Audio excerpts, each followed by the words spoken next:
40 साल मैं उनके साथ हूँ। उनको जो पथ से चलना था खुद बदल दिया और आम जनता के ऊपर जो अत्याचार हुई मैं उसके खिलाफ हूँ। मैं चड्डा नहीं हूँ ये बोल रही हूँ। को जवाब नहीं दूंगी, मैं जवाब सिर्फ अपने क्षेत्र के लोगों को दूंगी। जवाब मिल जाएगा आपको।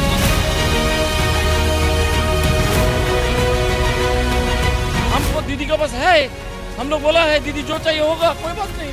लेकिन अभिषेक बनर्जी जो नेता है ना, उसको हम लोग मानते नहीं। देखिए मैं गद्दारी नहीं कर सकता, मैं नमक हरामी नहीं कर सकता।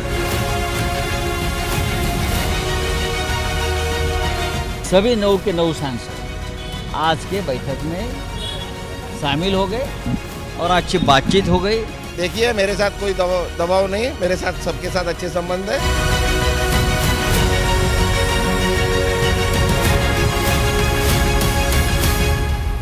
पश्चिम बंगाल में विधानसभा चुनाव 2026 के नतीजों के बाद टीएमसी में वो बगावत का दौर शुरू हुआ जिसकी कल्पना खुद ममता बनर्जी ने भी नहीं की होगी। चुनावी नतीजों के बाद ममता दीदी की पार्टी ताश के पत्तों की तरह बिखरती नजर आ रही है।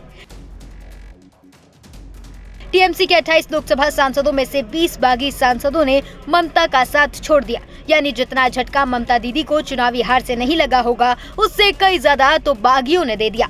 टीएमसी से अलग होने के साथ ही बागियों ने नेशनलिस्ट संजस्टिन पार्टी ऑफ इंडिया यानी एनसीपीआई में विलय का ऐलान कर दिया। बागी सांसदों ने रविवार को लोकसभा स्पीकर ओम बिरला से मुलाकात कर उन्हें विलय का आधिकारिक पत्र भी सौंपा। इस पूरे तख्तापलट की अगुवाई कर रही है सांसद काकोली घोष। बागी गुट ने साफ कर दिया कि वो संसद में अब टीएमसी के साथ नहीं बल्कि अलग बैठेंगे। इतना ही नहीं, काकोली घोष ने कहा कि हम पीएम मोदी के नेतृत्व में एनडीए के साथ मिलकर काम करेंगे।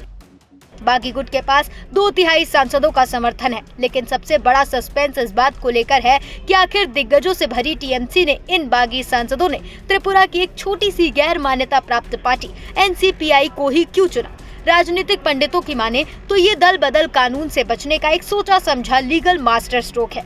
20 सांसदों का जाना यानी 2/3 का आंकड़ा पार करना, जिससे संसद में इनकी सदस्यता सुरक्षित रहे। लेकिन क्या ये महज एक सियासी फैसला है या ममता बनर्जी को कमजोर करने की कोई बहुत बड़ी क्रोनोलॉजी?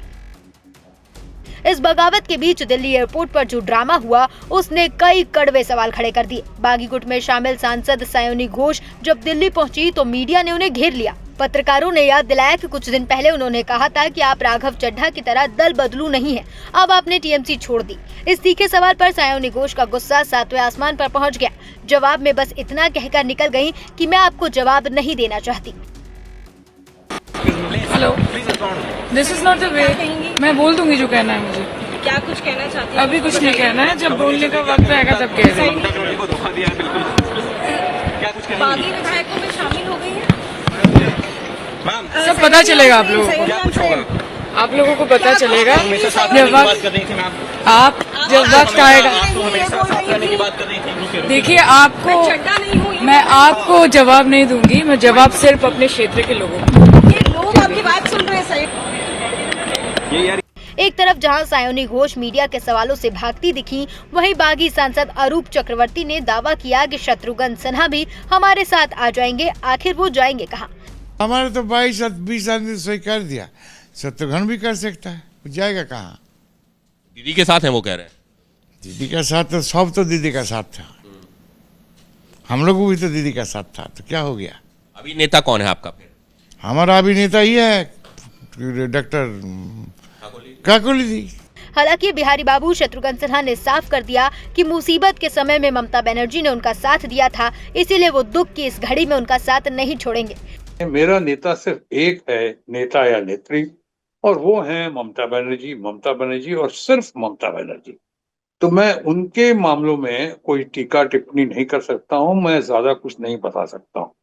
बहरहाल इतना जरूर कहना चाहूंगा, जो लोग भी दबाव में, मजबूरी में, डर या भय में आज तथाकथित बागी ग्रुप में गए हैं, उनको सोचना चाहिए कि शिकायतों का पिटारा लेकर जो भी आए हैं वो क्या यही घड़ी थी ममता जी के खिलाफ शिकायत करने की? लोग तो ऐसे हैं सांसद या हैं ऐसी जो बिल्कुल दीदी की कॉपी कैट थी, उन्हीं का नकल कॉपी करना, चलना बैठना, इतना उनके ऊपर दिल्ली समाये हुए थे। और आज वही दीदी के खिलाफ बात कर रहे हैं। शत्रुघ्न सिन्हा भले ही ममता के साथ खड़े हों, लेकिन 20 सांसदों का हाथ से निकल जाना ममता बनर्जी के लिए अब तक का सबसे बड़ा सियासी शौक है। सांसद से लेकर कोलकाता तक सवाल गूंज रहा है, क्या ममता बनर्जी को चुनावी चक्रव्यूह में फंसाकर हराने और उनकी पार्टी को तोड़ने की ये कोई सोची समझी इनसाइड प्लानिंग थी?